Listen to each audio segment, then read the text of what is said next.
우리 하나님 말씀 같이 보시겠습니다. 하나님 말씀은 히브리서 우리 6장 9절로 12절까지 말씀입니다. 히브리서 신약성경 358쪽 히브리서 6장 9절로 우리 12절까지 우리 함께 합독하시겠습니다. 사랑하는 자들아, 우리가 이같이 말하나 너희에게는 이보다 더 좋은 것 곧 구원에 속한 것이 있음을 확신하노라. 하나님은 불의하지 아니하사 너희 행위와 그의 이름을 위하여 이미 성도를 섬긴 것과 이제도 섬기고 있는 것을 잊어버리지 아니하시느니라. 우리가 간절히 원하는 것은 너희 각 사람이 동일한 부지런함을 나타내어 끝까지 소망의 풍성함에 이르러 게으르지 아니하고 믿음과 오래 참음으로 말미암아 기업으로 받는 자들을 본받는 자 되게 하려는 것이니라. 아멘. 반갑습니다. 여러분 잘 지내셨습니까? 네, 이 금요일날 이제 전사님하고 한 주씩 하다 보니까 이렇게 뜨문뜨문 만나게 되는 것 같아서 좀 아쉽고 그렇습니다. 네, 잘 지내셨죠? 네, 할렐루야. 네, 귀한 시간 또 은혜의 시간 되길 소망합니다. 자, 우리 이 히브리서 우리가 요 몇 주 계속 이제 다루면서 히브리서 기자가 했던 아주 중요한 요지가 있었었죠. 뭐였었죠, 여러분? 기억나세요? 신앙은 계속 그렇습니다. 드디어 이제 네, 이제 기억을 하십니다. 제가 상처를 자꾸 받습니다. 설교를 제가 왜 이렇게 못하나? 잘 기억을 못하시나? 이제 그런 생각을 했는데 다 저도 까먹더라고요. 그러니까 다 저도 이해합니다. 이제 상처 안 받고. 네, 아무튼 여러분 이렇게 기억을 하시네요. 신앙은 어떻게 해야 된다고요? 자라나야 한다. 또 자라나는 것이 정상적인 신앙이다. 그렇게 이야기를 했습니다. 절대 이 초보에 머물러서는 안 된다. 저 천국에 이를 때까지 긴장을 놓아서는 안 된다라는 메시지를 계속 이제 요 몇 주간 지난 시간 계속 나누었습니다.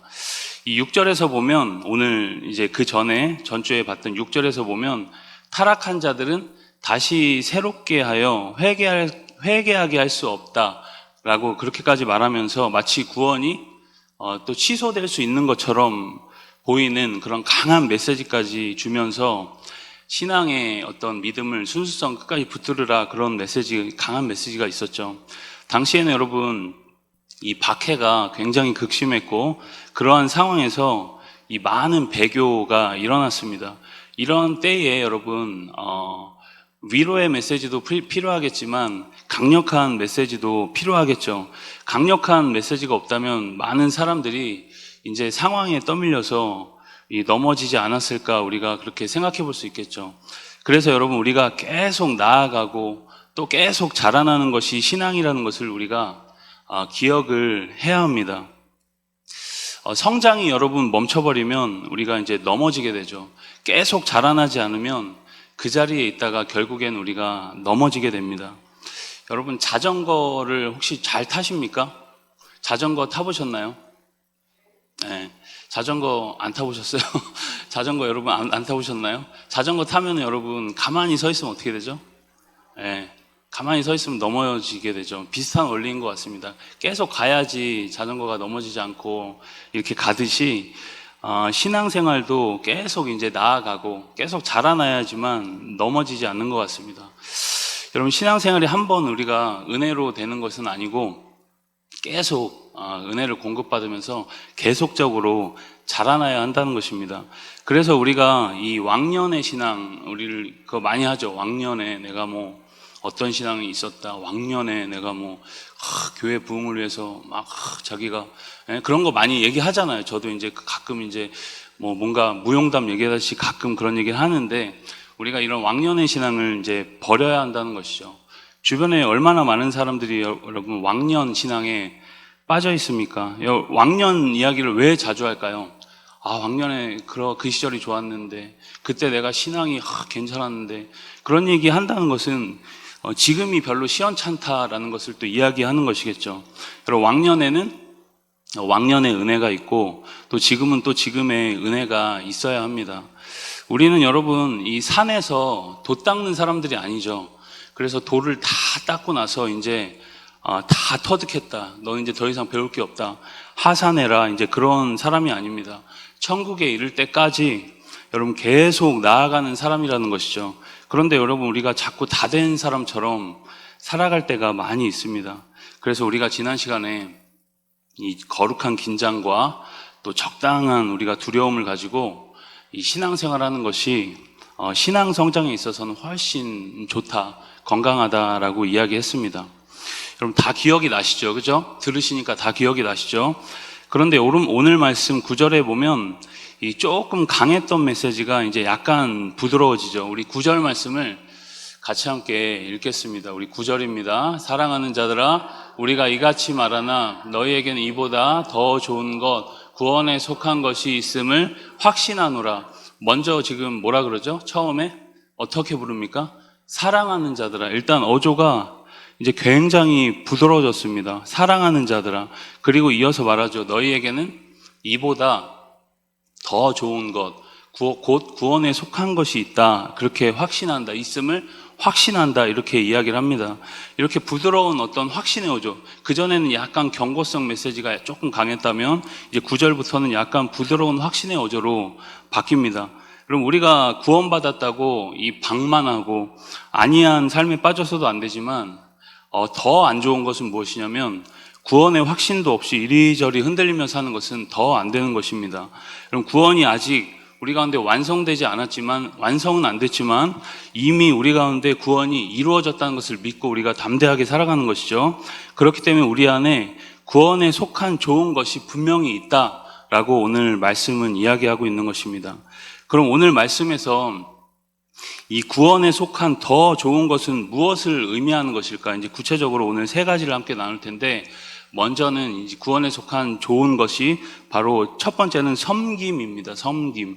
우리 10절의 말씀도 같이 함께 보시겠습니다. 하나님은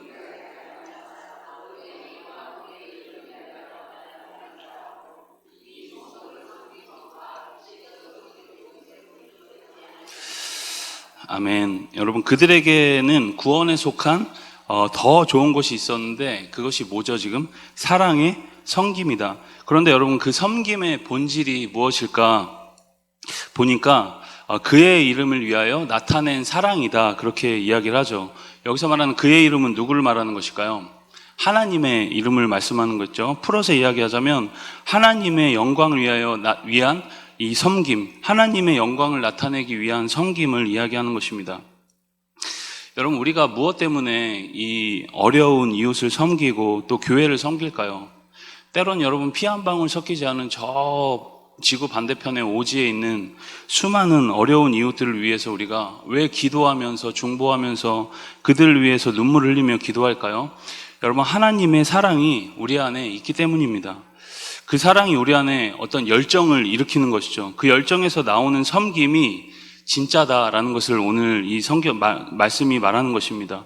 여러분 믿음이 없어도 우리가 충분히 좋은 일을 할 수 있습니다. 쉽지는 않겠지만 우리가 평생 모은 돈 예수님 믿지 않아도 좋은 일 위해서 다 이렇게 나눠줄 수 있습니다. 그러나 여러분 하나님 없는 어떤 섬김은 결국엔 나의 훈장이 되고 또 그렇게 하지 않는 남을 어떻게 판단하는 도구가 되는 것이죠. 그런 섬김은 진짜 섬김이 아닙니다.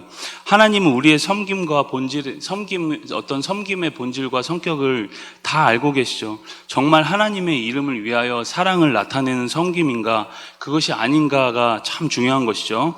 그것이 여러분 구원에 속한 진정한 섬김이다. 하나님의 사랑을 나타내기 위한 섬김이 진짜 구원에 속한 섬김이다 라고 이렇게 오늘 말씀은 이야기합니다. 이러한 섬김 속에서 우리는 우리의 구원이 확실한지 아닌지를 판단할 수 있는 것이죠.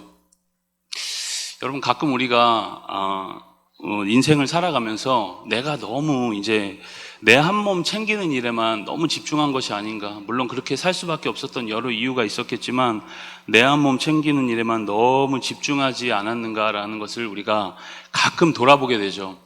여러분 우리에게 주어진 삶을 또 충실하게 살아내기 위해서 우리가 직장 생활도 하고 또 뭐 사업도 이렇게 일으켜서 열심히 또 사업에 또 열중하기도 하고 나름 최선을 다해서 오늘 맡겨진 삶을 우리가 살아내지만 뭔가 우리 삶에 안고 빠진 어떤 찐빵처럼 뭔가 부족함을 느낄 때가 있습니다. 최선을 다하면서 우리가 살았지만 뭔가 인생에 뭔가 빠진 것 같은 느낌이 들 때가 있죠. 여러분, 이런 감정이 드는 이유가 뭘까요? 섬김 없는 삶을 살 때 우리가 그렇습니다. 구원받은 사람은 여러분 섬겨야 합니다. 뭔가 하나님 나라를 위해서 어떤 형태로든, 그 형태는 여러분 좀 다 다르겠지만 어떤 형태로든 섬김을 위해서, 하나님이 주신 어떤 그 삶을 위해서 섬기고 사용받으면서 살아야 우리 삶이 의미 있게 느껴지는 것이죠. 여러분, 그 이유가 뭐냐면은 우리가 구원받은 사람이기 때문입니다. 그래서 여러분, 나만을 위해서 사는 것은 뭔가 항상 부족하게 느껴지는 것이죠. 그래서 여러분, 무슨 일이든 우리 안에 섬기고자 하는 열정이 생긴다면 우리가 섬겨야 한다는 것입니다. 여러분, 그것이 구원받은 사람의 마땅한 모습인 것이죠. 두 번째로 여러분, 구원에 속한 좋은 것은 이 소망의 풍성함이라는 것입니다. 우리 11절 말씀도 같이 함께 읽겠습니다. 우리가 간절히 원하는 것은 너희 각 사람이 동일한 부지런함을 나타내어 끝까지 소망의 풍성함에 이르러. 지금 하나님은 우리에게 소망의 풍성함에 이른다고 말씀하십니다. 하나님 우리에게 소망을 주시는 분이죠. 그래서 여러분, 우리는 무슨 일이 있어도 소망을 놓지 말고 항상 살아내야 합니다. 그런데 여러분, 그 소망은 오늘 말씀해 보니까 부지런함 속에서 우리 심령에 더 강하게 나타난다는 것을 이야기를 하고 있죠. 여러분, 가만히 머물러서 우리가 아무 생각 없이 또 되는 대로 살면 절대 소망의 사람이 될 수 없습니다. 여러분, 기도를 해야 우리 안에 소망이 뭔가 일어나겠죠. 그렇죠? 가만히 있으면 우리가 소망의 어떤 그 감정을 경험할 수가 없습니다. 기도를 해야 우리 안에 하나님이 주신 소망이 생겨나고, 또 섬김의 자리에 있어야 어떻게 나아가야 할지에 대한 소망을 붙들며 살 수 있는 것이죠. 여러분, 아무것도 하지 않으면 점점 우리 안에 소망도 이제 무뎌지게 된다는 것을 우리가 기억을 해야 합니다. 여러분, 이런 무뎌진 신앙생활 속에서는 절대 선한 것이 나올 수가 없다는 것이죠. 우리가 조금 더 움직여서 부지런하게 또 말씀도 보고 또 예배의 자리로 나와야 합니다. 이런 여러분 부지런한 신앙생활 속에서 우리 안에 하나님이 주신 진정한 소망이 움트는 것을 우리가 삶에서 경험을 하게 되죠. 여러분, 뭔가 이 비전이 있고 열정이 있는 사람이 이 하루 종일 침대에 머물러 있는 거 여러분 혹시 보셨나요? 나는 비전의 사람입니다. 소망이 충만합니다. 이런데 하루 종일 침대에 머물러 있을 수 없겠죠. 뭔가 움직여서 뭘 하고 싶은 마음이 분명 생깁니다. 하다못해 여러분 내일 아침에 여행 간다. 그동안 기다렸던 저기 뭐 하와이라든가 뭐 여러분 좋아하는 곳 어디 있습니까? 제주도라든가 뭐 여러분 있잖아요. 여러분 좋아하시는 곳 어디 간다, 여행 간다 그러면 여러분 내일 아침 새벽 6시에 간다 그러면 여러분 피곤해 여러분 침대에서 그러고 있을까요? 안 놀러 가보셨어요 여러분? 어떨까요? 여러분 뭐 한 3시쯤에 일어나서 이제 막 준비하고 이제 막 놀러 가는 준비를 하게 되죠. 아무리 피곤해도 여러분 우리가 분명히 뭐 마음에 소망이 있고 뭔가 설레임이 있고 내일에 대한 기대감이 있으면 그렇게 됩니다. 여러분, 소망이 이와 비슷한 것이죠. 그리스도를 향한 열정이 있고 그분을 향한 여러분 소망의 표대가 분명하면 우리가 부지런하게 살 수밖에 없습니다. 그리고 여러분 이렇게 부지런한 삶 속에서 그 소망이 또 풍성해지는 것이죠. 이런 선순환이 있는 것이죠. 그래서 여러분 오늘 이 12절에 이 게으르다라는 표현과 5장 11절에 둔하다라는 표현이 나오죠. 그 말이 게으르다, 둔하다 그 표현 두 가지 표현이 헬라어 원어로 보면은 같은 말입니다. 같은 단어입니다. 그래서 여러분 어떤 이야기를 하고 싶은 것이냐? 신앙생활은 여러분 게으르게 하면 반드시 심령이 둔해진다라는 것을 우리가 기억을 해야 합니다. 그러면 우리가 부지런히 소망의 사람으로 살아낼 수 있도록 여러 가지 하나님 앞에서 또 살아내려고 애를 써야겠죠. 그런 하나님의 사람들이 다 되길 축복합니다. 우리 마지막으로 이 구원에 속한 좋은 것은 이 약속들을 기업으로 받는 것입니다. 우리 12절의 말씀도 같이 함께 읽겠습니다. 게으르지 아니하고 믿음과 오래 참음으로 말미암아 약속들을 기업으로 받는 자들을 본받는 자 되게 하려는 것이니라. 아멘. 여러분 이렇게 믿음과 오래 참음으로 약속들을 기업으로 받은 대표적 우리가 성경 인물을 생각하면 누가 있죠? 그렇죠. 아브라함을 들 수가 있겠죠. 여러분 아브라함은 하나님의 약속을 많이 받았습니다. 그리고 그 약속은 오랜 시간에 걸쳐 그의 삶 속에 이루어지게 되죠. 그리고 그의 후손들을 통해서 완벽하게, 궁극적으로는 그리스도를 통해서 완벽하게 그 약속들이 다 성취가 되죠. 여러분, 우리가 다 구원받은 자로서 그 약속들을 기업으로 받은 사람들이라는 것입니다. 여러분, 이렇게 약속을 기업으로 받기 위한 과정 속에서는 무엇이 필요할까요? 바로 믿음과 오래 참음이라는 것이 필요합니다. 여러분, 성경에 보면 수많은 약속들이 우리에게 다 예비되어 있습니다. 그런데 그러한 약속이 우리 삶에 여러분 바로바로 성취되면 얼마나 좋겠습니까? 그런데 여러분 바로바로 이게 성취가 잘 되지 않죠.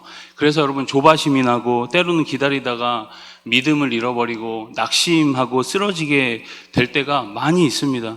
그러나 구원받은 성도들은 끝까지 믿고 인내하고 기다린다는 것이죠. 그리고 결국엔 하나님이 주신 약속들을 기업으로 분명히 받는 사람들이 된다는 것입니다. 여러분, 결론적으로 오늘 세 가지, 구원에 속한 좋은 것을 세 가지로 정리했습니다. 첫 번째는 뭐였죠? 섬김. 섬김에 우리가 가치를 알고 그 가운데서 부지런함 가운데 섬기며 소망의 풍성함을 누리고 이 약속들을 기업으로 받는 삶이다라고 그렇게 오늘 말씀은 이야기합니다. 이러한 은혜를 우리가 삶에서 다 누리고 있다면 우리는 구원받은 사람이 확실하다는 것이죠. 여러분, 우리가 이 밤에 이러한 구원을 삶으로 다 살아내면서 더 큰 은혜의 자리로 나아가는 주님의 자녀들이 다 될 수 있길 주의 이름으로 간절히 소망합니다. 우리 이 시간 말씀을 기억하시면서 하나님 아버지, 우리 가운데